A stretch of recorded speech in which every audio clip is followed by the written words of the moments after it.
The following content is provided under a Creative Commons license. Your support will help MIT OpenCourseware continue to offer high-quality educational resources for free. To make a donation or view additional materials from hundreds of MIT courses, visit MIT OpenCourseware at ocw.mit.edu.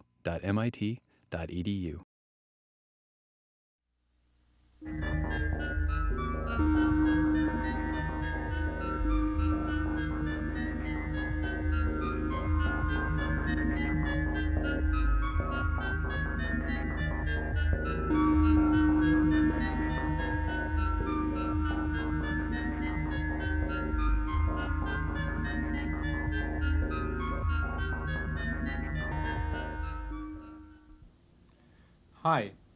As you recall, last time we developed the discrete time Fourier transform.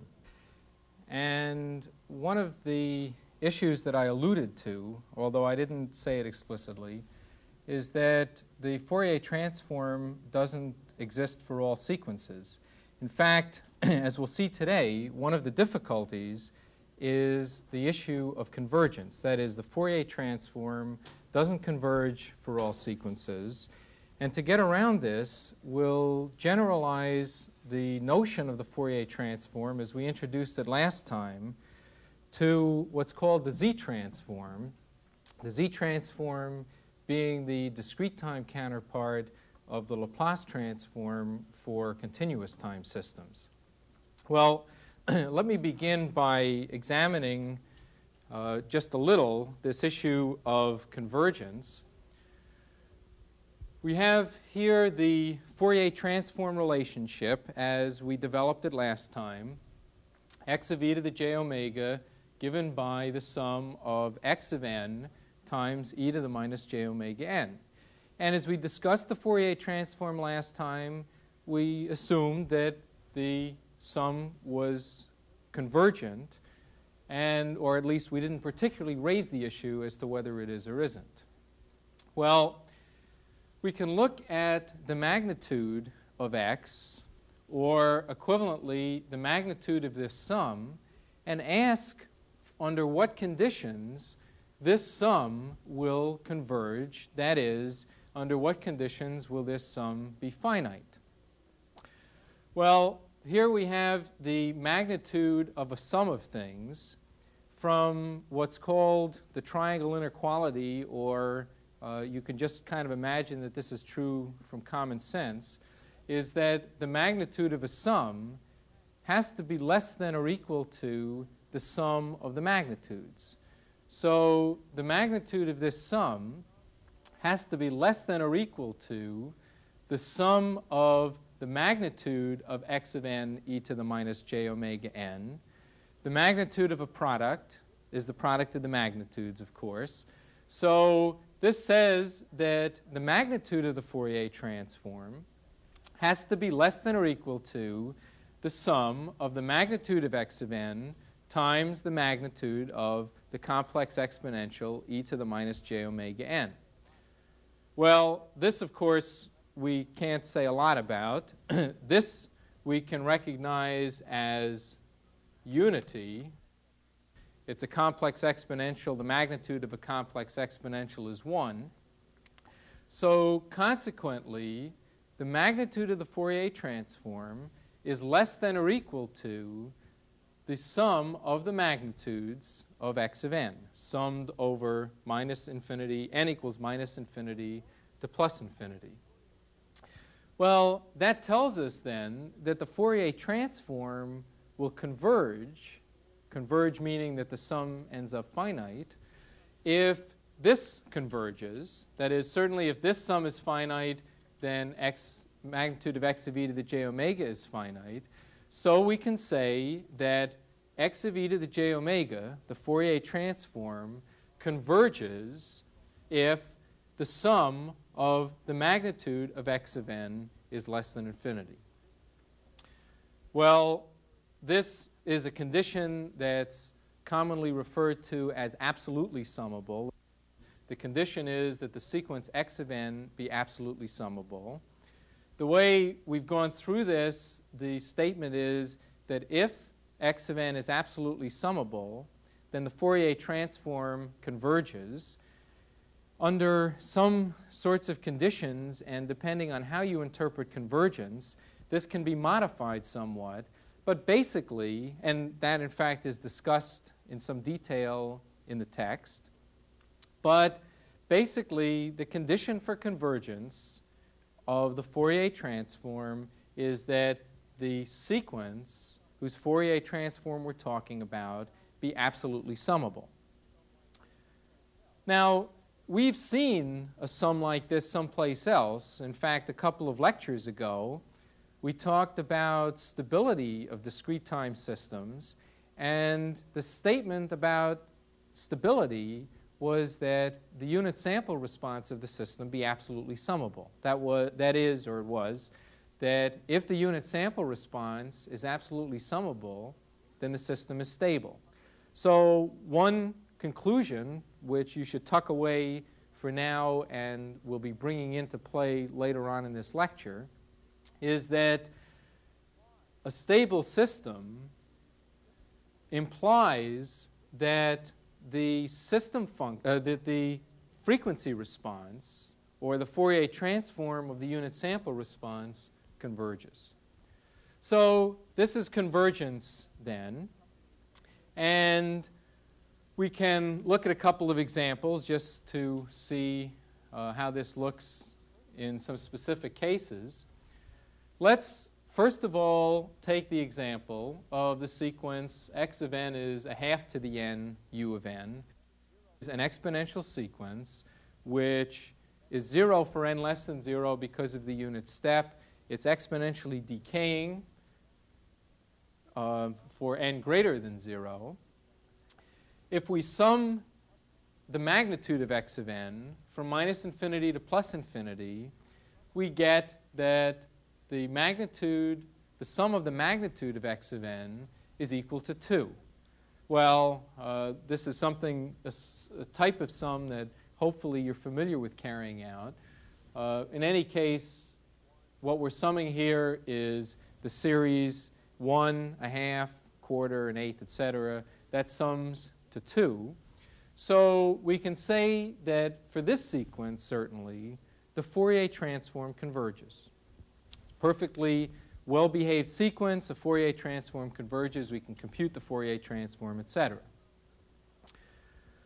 Well, another sequence we can try is the sequence x of n equals 2 to the n times a unit step. Well, if we just think about the values that we have, at n equals 0 we have 1, at n equals 1 we have 2, at n equals 2 we have 4, at n equals 3 we have 8. And obviously then, the sum of the absolute values of x of n for that particular sequence diverges. That is, the sum is infinite. So here's an example of a sequence for which the Fourier transform doesn't converge. In other words, the Fourier transform for this sequence doesn't exist. And you can imagine the generalization here that if we talk about a sequence which decays exponentially, by the way, in either direction, negative n or positive n, then the Fourier transform will exist, whereas if it's an exponential sequence that grows exponentially, then the Fourier transform is not going to exist or is not going to converge. Well, what do we do about that? There is a way around it by essentially using the artifice of multiplying a sequence that doesn't converge, or say that grows exponentially, by a decaying exponential, and making the decay on the exponential fast enough so that the product has a Fourier transform. That is, we can talk about the Fourier transform in general, not of x of n, but of x of n multiplied by a sequence r to the minus n, for which we pick r so that the product of these two is absolutely summable. And since we've introduced another parameter r, then the Fourier transform of x of n times r to the minus n, we don't want to call x of e to the j omega. Let's, for now, think of it as x sub r times e to the j omega. The r denoting the complex exponential that we're multiplying by. And then, of course, for some values of r, this sum is going to converge. For other values of r, this sum is not going to converge. For example, if we look at our example 2 here, if I multiply this sequence by a decaying exponential that decays fast enough so that the product decays, and what do I have to multiply it by? I have to multiply it by something that decays faster than a half to the n. So if I stick in here an r that is greater than 2 because there's a minus sign here, r to the minus n, then I'll end up with, for this sequence, with a sum here that converges. So for this example, if r, any choice of r, greater than 2, this sum is going to converge, and I can talk about x sub r of e to the j omega. So that's the idea. The idea is to multiply by an exponential that decays fast enough or doesn't grow so fast that the product x of n times r to the minus n converges. Well, we can rewrite this a little differently. We can combine the r to the minus n and the e to the minus j omega n, and what results is the sum, minus infinity to plus infinity, of x of n times r e to the j omega to the minus n. Just simply combining these two terms together. And it's convenient to think of this as a new complex variable, magnitude r and angle omega, which we'll denote by z. Z as in the z transform. The z transform. So this essentially leads us to the notion of the z transform, where the z transform of a sequence, x of n, is defined as x of z is equal to the sum of x of n times z to the minus n, where z is equal to r times e to the j omega. In other words, x of z is just simply the x sub r of e to the j omega that we finished talking about. Well, how is the z transform related to the Fourier transform if the Fourier transform exists? Obviously, from what we just finished saying, the z transform is the Fourier transform for this weighting factor r equal to unity. That is, x of e to the j omega is equal to x of z, where? Well, for z equal to e to the j omega, or another way of saying that is for the magnitude of z equal to unity. With z equal to e to the j omega, the magnitude of z obviously is equal to unity. So we have now the z transform. It's a function of a complex variable z, which has a magnitude r and an angle omega, and is just simply a generalization of the Fourier transform, and in fact is equal to the Fourier transform for the magnitude of z equal to 1, and it in effect corresponds to the Fourier transform of the sequence multiplied by an exponential sequence r to the minus n. When does the z transform converge? Well, the z transform converges when this x sub r of e to the j omega that we were talking about converges. And that converges when the sequence x of n r to the minus n is absolutely summable. So the z transform converges if the sum of x of n times r to the minus n is finite. And for some values of r, given a certain sequence, for some values of r, the Z transform will converge. For some values of r, the Z transform won't converge. Well, let's look at an example. And it's an example, I guess, that you're seeing fairly frequently. In fact, it'll keep cropping up in a variety of ways. It's kind of a simple one and nice to use. That is the sequence, our old friend again. X of n is a half to the n times u of n. Well, the Z transform of x of n, x of z, is the sum of x of n z to the minus n. Since this is multiplied by a unit step, the limits on the sum are from 0 to infinity. So this is the sum from 0 to infinity of a half to the n z to the minus n.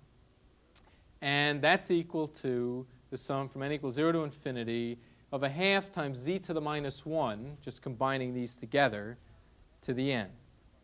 Now, let me point out incidentally, and I think that by now you've seen this, this is a kind of sum, this geometric series is a kind of sum that comes up over and over and over again in dealing with sequences, and it's the kind of summation that you should carry around in your hip pocket.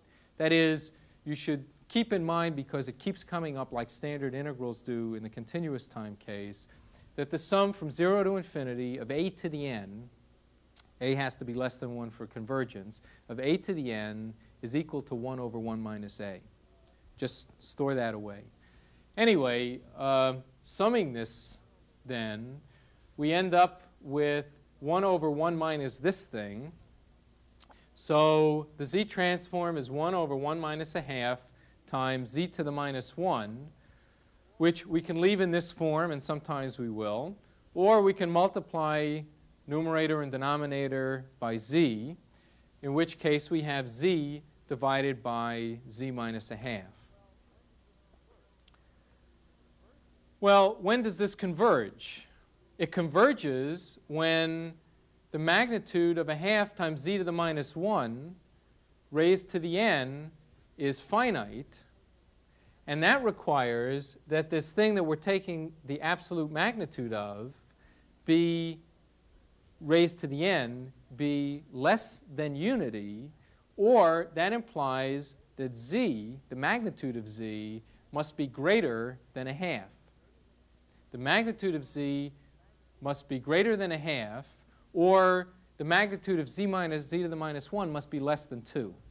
The magnitude of z to the minus 1 less than 2, or the magnitude of z greater than a half, and under those conditions, this Z transform will converge.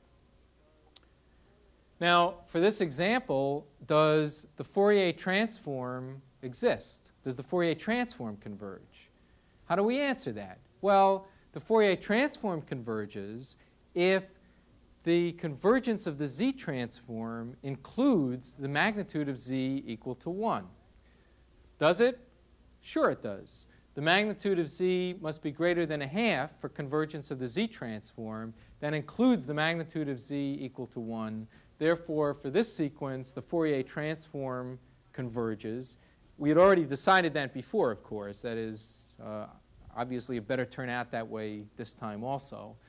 But an important notion, then, is interpreting the existence of the Fourier transform in terms of the region of convergence of the Z transform. This then defines the region of convergence, the set of values of Z, for which the Z transform converges. Another interesting observation about this example is that we ended up with a Z transform that is a ratio of polynomials in this case, z to the minus 1, or if we rewrite it, a ratio of polynomials in Z. And that's an important observation. In fact, it is a consequence of the fact that we're talking about the Z transform of an exponential sequence. Any exponential sequence will have a Z transform that's a ratio of polynomials in Z.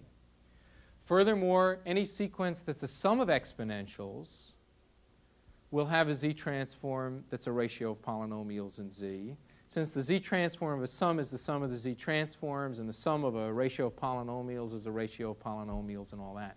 But basically, the point to remember is that sums of exponentials as sequences result in Z transforms that are ratios of polynomials in Z or in Z to the minus 1. Well, for those class of sequences, which in fact are most of the sequences we're going to be talking about in these lectures, it's convenient to look at the Z transform graphically in terms of a plot in the pole 0 plane, in the Z plane. So I've indicated here the Z plane. This is the real part of Z, this axis. This axis is the imaginary part of Z. And I've drawn a circle, which I've called the unit circle, which is convenient to focus on. It's the circle in the Z-plane for which the magnitude of Z is equal to 1. What's important about the magnitude of Z equal to 1? Well, it's on that circle, when we look at the Z transform, on that circle that we see the Fourier transform. So it's often convenient to make reference to the unit circle in the Z-plane corresponding to that place in the Z-plane where the Z transform is equal to the Fourier transform. When we have a Z transform that is a ratio of polynomials in Z, it's convenient to represent it in terms of the roots of the numerator polynomial and the roots of the denominator polynomial. The roots of the numerator polynomial will refer to as the zeros of the Z transform. They're those values of Z for which the Z transform is going to be 0. And the roots of the denominator polynomial will refer to as the poles of the Z transform. Those are the values of Z at which the Z transform blows up. Just like poles and zeros of the Laplace transform in the continuous time case. We'll denote in the Z-plane roots, the zeros, by a circle, and we'll denote the poles by a cross. So we have, for that particular example, a 0 at the origin, since the numerator polynomial was simply Z, and we have a pole at Z equal to a half.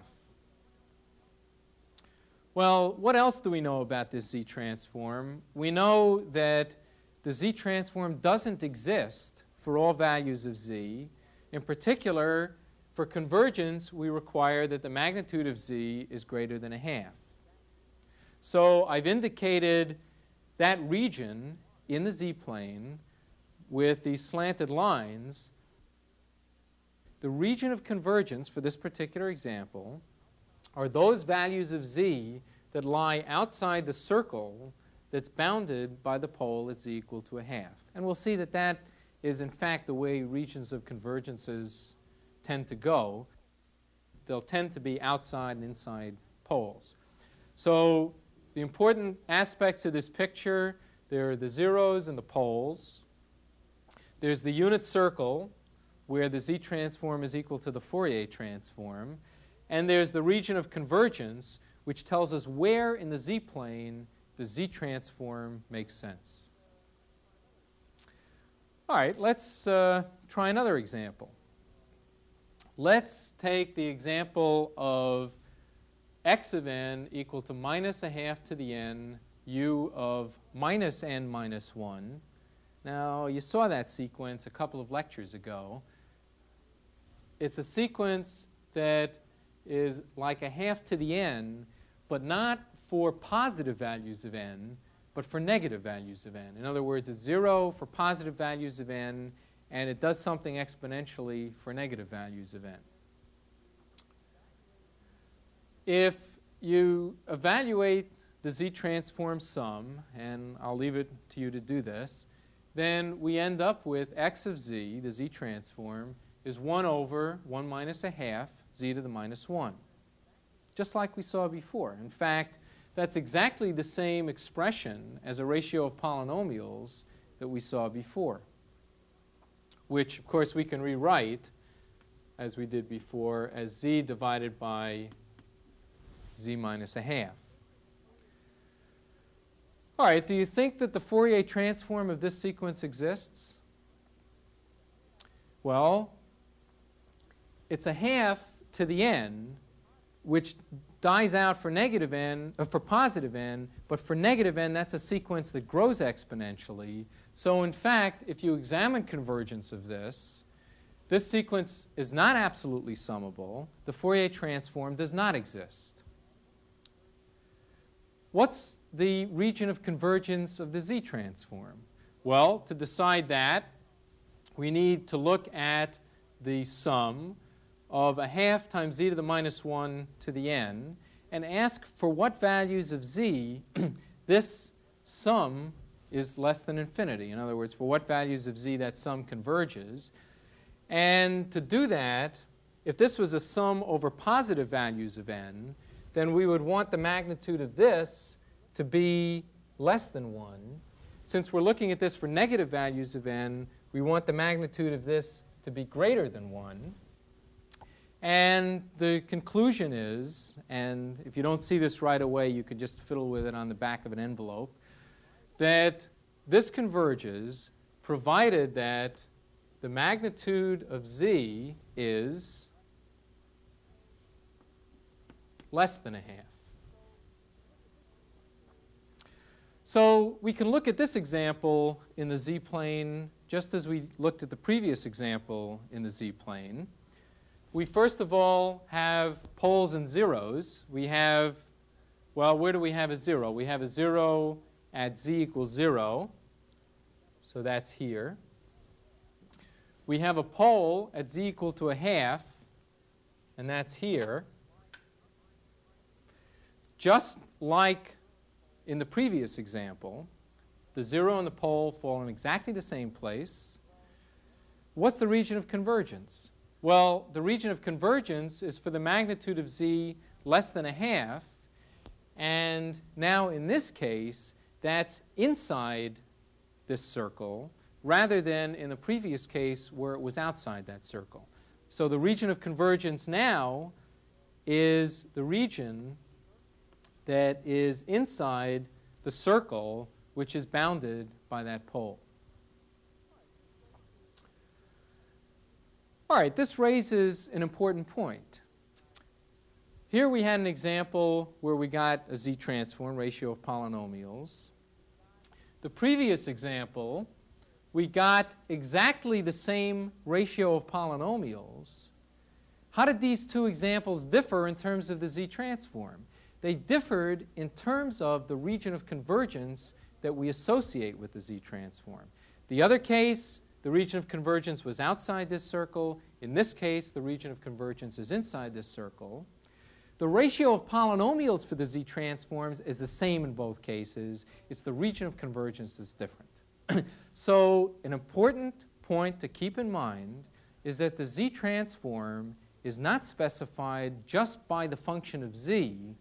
It's also specified, has to have attached to it a little tag that tells you for what values of z it's legitimate to look at that expression. So it's specified by the ratio of polynomials and also by the region of convergence of the z transform. So here, for example, that's the ratio of polynomials and that's the z transform. That's the ratio of polynomials and that's the region of convergence. And the two together are the z transform. Now, it often happens that the region of convergence of the Z transform is specified in a somewhat indirect way by saying something about the sequence that basically implies what the region of convergence has to be. And we can lead into that by stating what some of the properties are that the region of convergence has. And I'll always be talking now about sequences that are sums of exponentials or Z transforms that are ratios of polynomials and consequently that can be described by poles and zeros in the Z plane. Okay, well, I have here the first thing you can say. Actually, there's a 0th thing you can say that follows fairly straightforwardly, and that is, obviously, there can't be any poles in the region of convergence, because at a pole of the z-transform, that's where the z-transform blows up, and we know that the region of convergence is where the z-transform converges, so obviously there are no poles in the region of convergence. However, we can make another statement, which is justified in some detail in the text, that the region of convergence will always be bounded by either poles or 0 or infinity. For example, in this example that we worked out here, the region of convergence goes to 0. I mean, it includes 0, and it's bounded at the outside, in this particular case, by a pole. In the example that we had previously, if we look at this example, the region of convergence is bounded on the inside by a pole, and it's bounded on the outside by infinity. And that's a statement that we can generally make. I won't try to justify that right now, but the region of convergence is bounded by poles, and in fact is bounded by a circle that goes through a pole. All right, that's one statement we can make. Now some other statements that we can make, which are all developed in the text. That is, the proof of them is worked out. First of all, let's consider finite length sequences. A finite length sequence that's 0 except for a finite number of values of n, has a region of convergence that is the entire z-plane, perhaps with the exception of the point z equals 0, or perhaps with the exception of the point z equals infinity. And that follows in a pretty straightforward way, basically because the sum, in examining absolute convergence, the sum just includes finite limits. So as long as each of the sequence values is finite, the sum has to be finite. A little more involved, we have right-sided sequences. What I mean by a right-sided sequence is a sequence which is 0 for n less than some value of n, and then goes on up to n equals plus infinity. And what you can say about right-sided sequences, as it turns out, is that the region of convergence is outside some value, which I've denoted by r sub x minus, and goes to infinity. It may include infinity or it may not include infinity, but it goes at least up to infinity. So it begins at some finite value in the z-plane, bounded by some circle with radius r sub x minus, and goes up to infinity. Well, look, if we had a right-sided sequence, how are you going to find what r sub x minus is? Just by looking at the pole 0 pattern. Because we know that the region of convergence is bounded by poles. We know also that the region of convergence can't have any poles. So r sub x minus has to be the circle that goes through the outermost pole in the z-plane. So if we have a right-sided sequence, that implies a region of convergence. It implies that the region of convergence is outside the outermost pole in the z-plane. We can talk also about left-sided sequences. Left-sided sequences are ones for which the sequence is 0 for n greater than some value n1.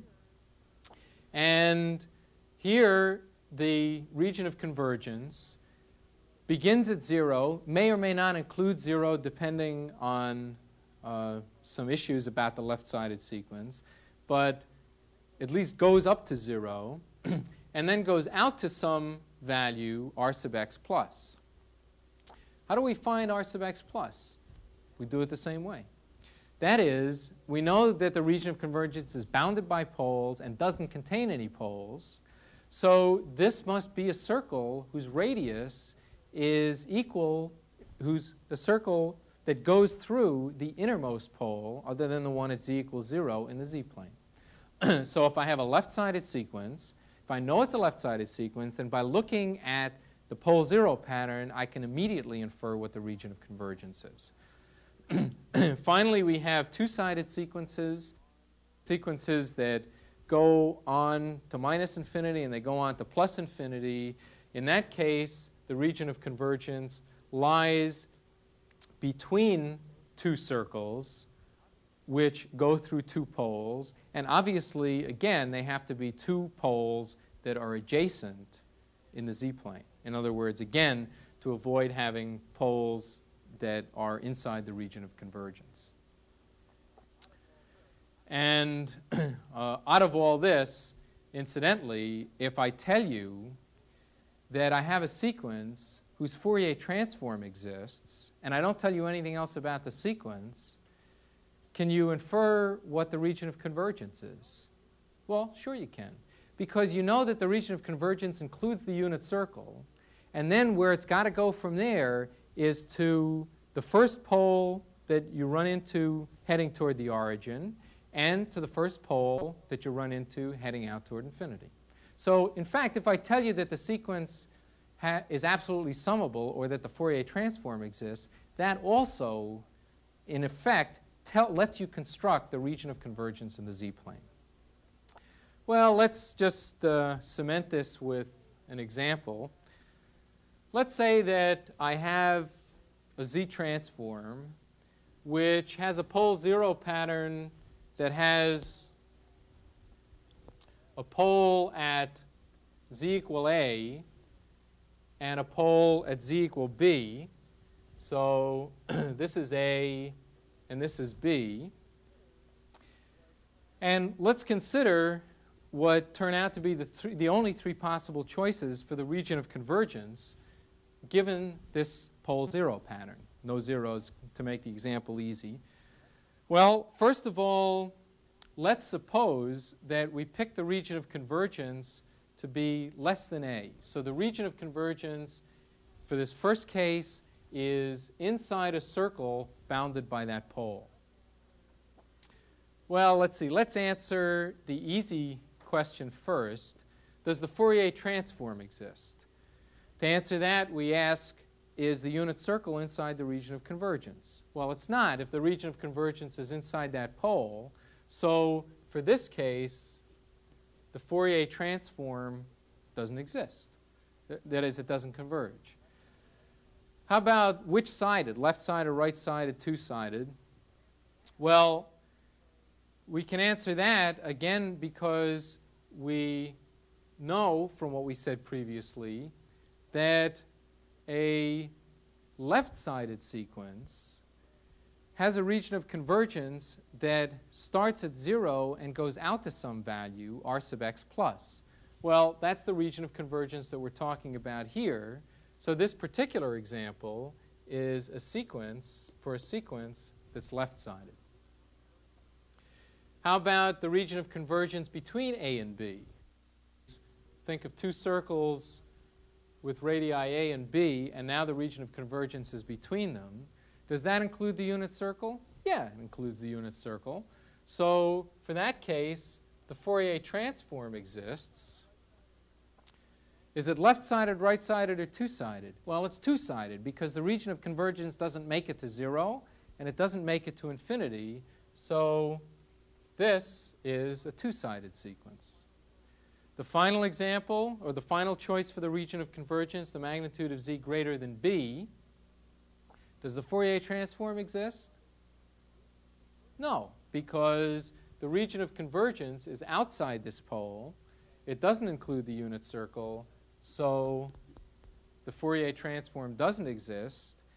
Well, we can figure out which-sided it is either by using what we know or using Quizmanship. Here we had left, here we had two-sided, so obviously it's right-sided. In fact, it is right-sided because the region of convergence starts at some value r sub x minus and goes out to infinity. So this case, then, is a right-sided sequence. This stresses again the point that if I just specify the pole zero pattern, that doesn't specify the z-transform or the sequence uniquely.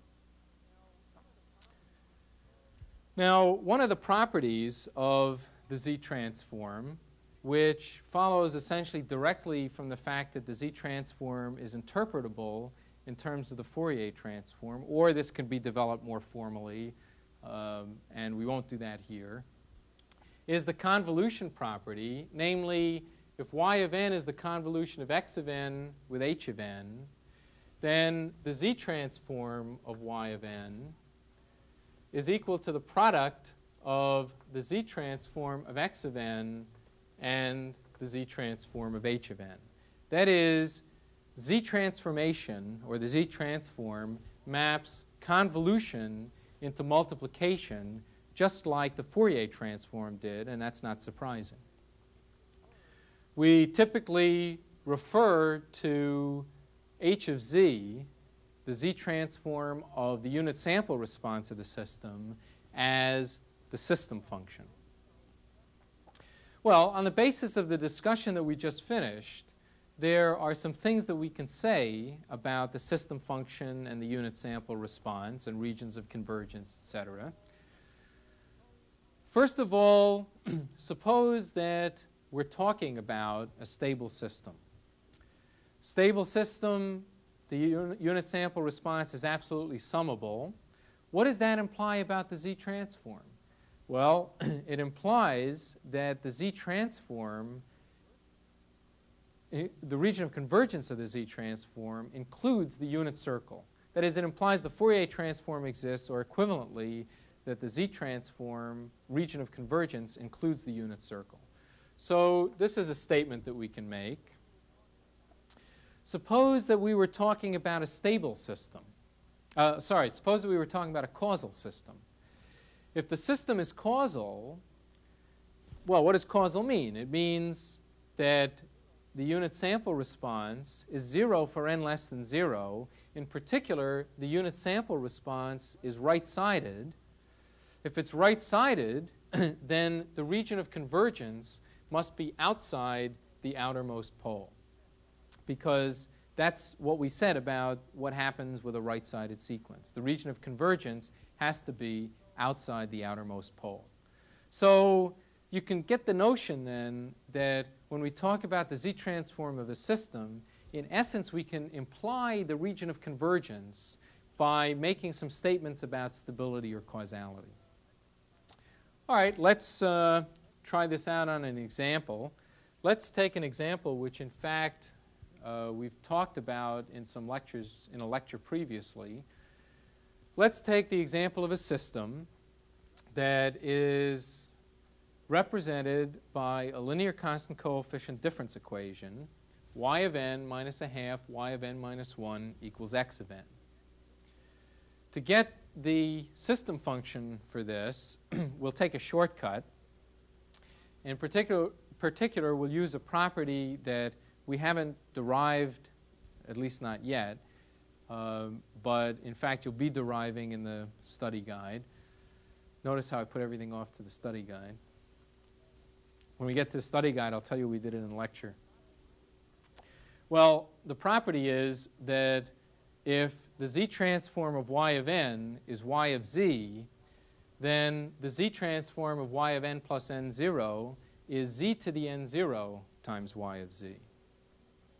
So if we take the Z-transform of this difference equation, we have then y of z, the Z-transform of that, minus a half z to the minus 1, since we have y of n minus 1, z to the minus 1 y of z is equal to the Z-transform of the right side of the equation, which is x of z. Well, the system function is equal to y of z divided by x of z. And so we can simply solve this equation for y of z over x of z. And what we get is 1 over 1 minus a half times z to the minus 1. So that's the system function for that system. Well, what's the region of convergence? We don't know what the region of convergence is. In fact, we're going to have to, in fact, there might be several choices for the region of convergence.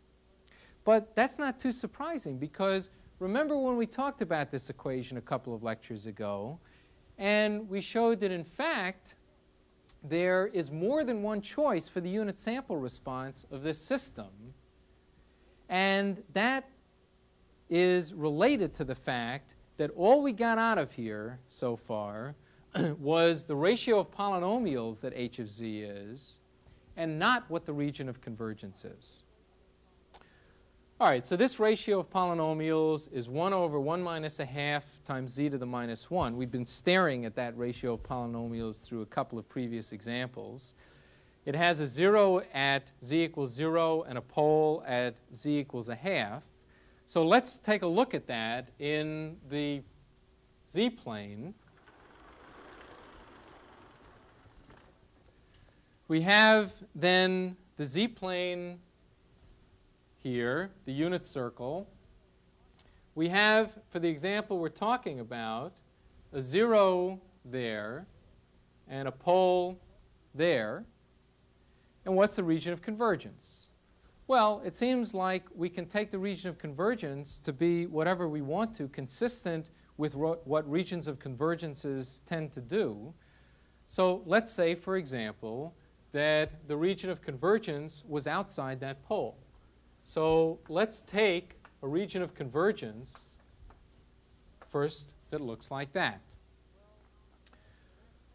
Well, for that case, if that's the region of convergence, there are some things that we could say about the system. For example, is the system stable?